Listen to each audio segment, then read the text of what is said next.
Општина Пробишти покажа најголема агилност во менажирањето со долговите. За најкраток можен рок постигнате договор со доверителите, од кој општината извлече максимум. Фирмите доверители во разговорот со градоначалникот направија отстапки, со што е постигнат договор кој ќе биде во интерес и на нив и на општината.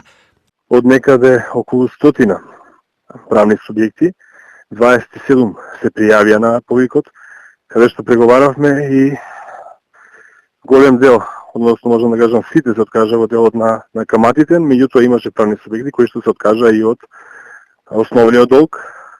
Процентуално врз основа на тоа се изготви приоритетна листа како ќе се измеруваат и долговите.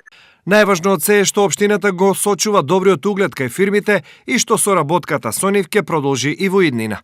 Морам да истакнам дека и во претходната година, односно во 2018 година, имаше низа на средби со овие правни лица за да не се дозволи блокирање на општина или судски постапки каде што општина Пробиштип ќе бидеше изложена на дополнителни трошоци.